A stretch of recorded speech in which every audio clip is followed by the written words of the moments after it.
Okay, I'm now live. Hello, everybody. I'm live from Baltimore. Today's the 22nd of January. It's a Thursday. It's raining like crazy out, which is the good news because tomorrow it's going to be really, really cold. I know that many of you, even in the South, the weather's going to drop Friday, Saturday, Sunday. Big storm. Chicago is going to get slammed, but the whole country. I know Baltimore, if I look at my phone, it's going to say tomorrow the temperature will range between, here we are in Baltimore, temperature is going to range in Owings Mills between 8 and 52, which means tonight it'll be 52, then it becomes 8 degrees, Saturday 7 to 18, and it's going to be chilly, chilly, chilly the rest of the week. And those of you go to Florida, it looks like even Florida, Sunday 54 in Fort Lauderdale, be up in the 80s by the end of the week. So anyway, we can complain about the weather. We can't do much about it. Hope everybody has a safe trip. Those of you who are traveling for the holidays and those of you who are staying home, I hope you have fun. And those of you who are just doing whatever, hope you're doing well. And let's see, we got people logging on. I see Max and Sam. I can't see them, but I know they're there. They're checking in from New York, and John's checking in from Body CT across the street. Lydiana, I promised to get back to you. Lydiana's out in Palo Alto, and I don't know where the other people are from, but oh yes, in New York it's lunchtime. I don't know what they're having, probably pizza or something like that.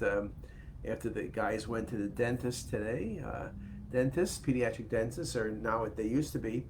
They're really super cool, and I think there's like 20 different flavors of dental paste you can get when they clean your teeth.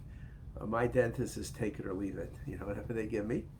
And Lydiana says hi again. So yeah, I hope we wish everybody a happy and healthy New Year. We will be posting like crazy, like we always do on Facebook and the website. It's been a great year. We'll maybe after the first of the year, I'll have Lily do a little talk about what our volumes have been, but it's record volumes, whether you're looking at the website, whether you're looking at Facebook, Instagram, YouTube, wherever you look, we've done really well, and we thank everybody for contributing to that. And we are working hard on the great stuff for next year. There's a lot of new things that'll be coming along. Also working on new lectures. We're going to have our new lecture app on the App Store released 12/01 on January 1. I have to work on the quiz, the last 6 months of quiz. I have to do that. I think I started that already, but I got to do that. So we'll have that up for you sometime in the new year. And we're just working away. So I guess today my talk is on large adrenal masses. And one of the things, in general, when you think about a large adrenal mass, you always say, oh, must be cancer. Well, good article, over 4,000 cases of large adrenal masses, which means over 4 cm. At the Mayo Clinic, only about 20% were actually malignant. So because you have a large adrenal mass, doesn't necessarily mean it's going to be bad news, because 80% of them are not going to be malignant. The question is, how do you deal with those lesions?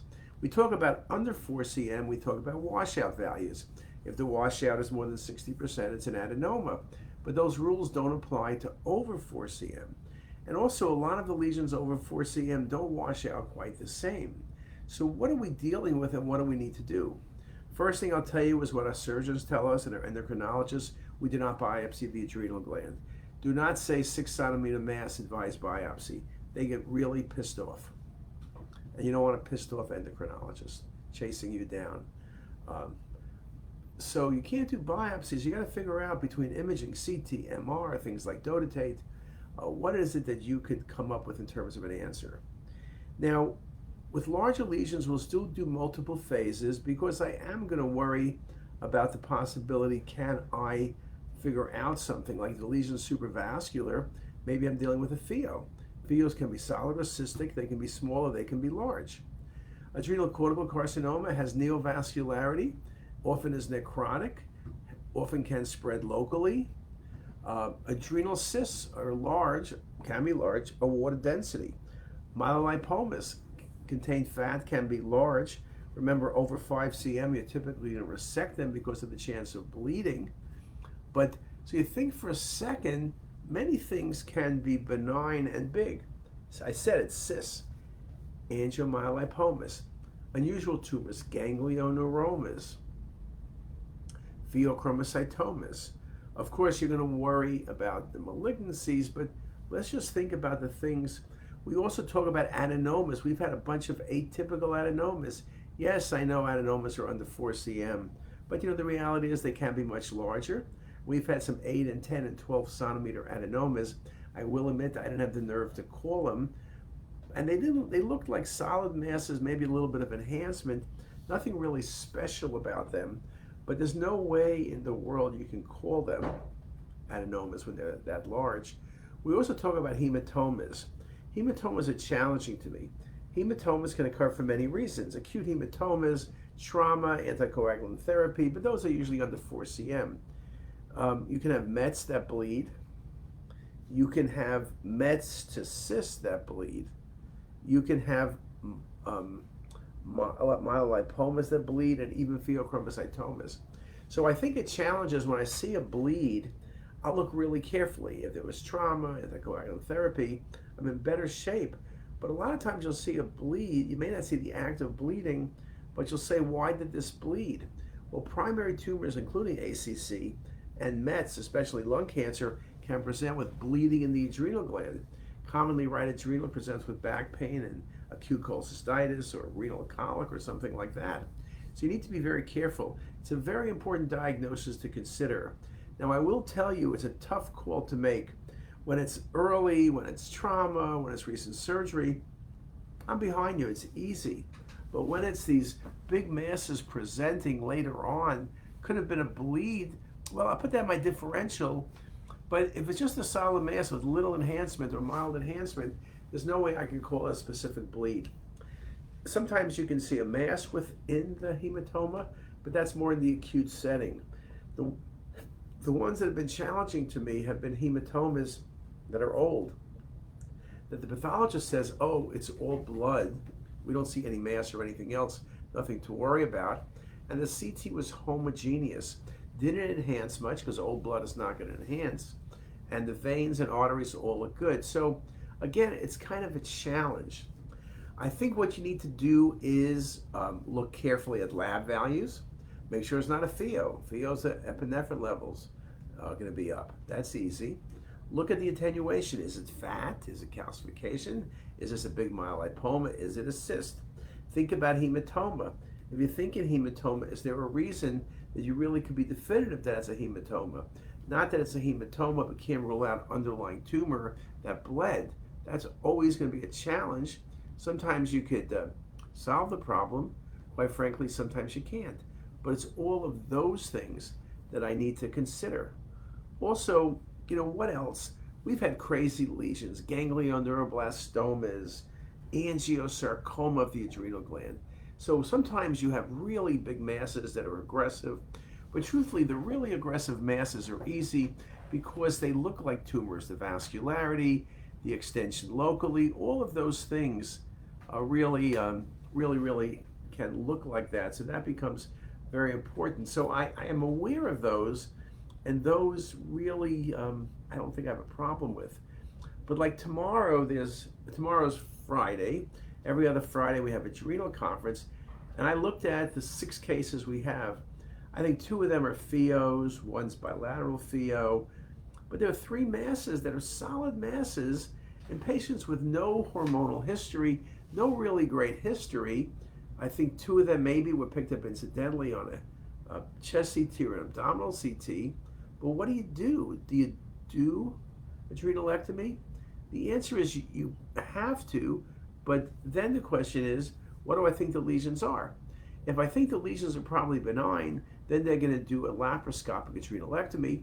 The good news about that, a small scar, in and out of the hospital in a couple of days. Post-op recovery is very simple. If I'm worried it's malignant, then they're going to do an open procedure, because with ACC, the only way of really doing the right thing for the patient and hopefully have the patient survive is to do a open adrenalectomy with big time lymph node dissection, but not rupture the capsule and have spread of tumor in the peritoneum. So you need to do an open procedure. When you do an open adrenalectomy, patients are in the hospital for a week, complications, and the course of recovery is really hard. So it's this balancing act that I think becomes very challenging. So it becomes very, very important. So I think, again, look at a lot of cases, go to the website. You can see a lot of cases, test yourself. There's a lecture, CT of large adrenal masses, that's on CTisus, on our new app and on the website as well. Take a listen to that one. I show a lot of cases and go through some other pointers.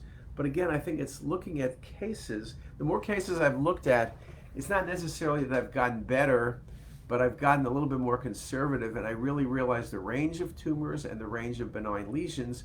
I used to, like you, always think large meant malignant. Now I recognize it doesn't. It doesn't mean I'm going to be right, but I can kind of say, you know, this looks like, I know I can't say it's definitely benign, but I think it is.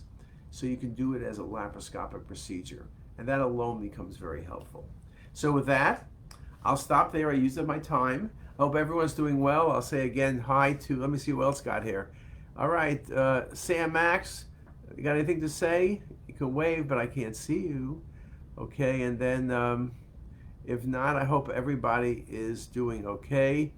Oh, there was a request for Trex x-rays of a dinosaur, not Trex, T-Rex, but I really can't show you T-Rex today. So sorry about that. Anyway, everybody, have a great day. Keep warm, and see you soon.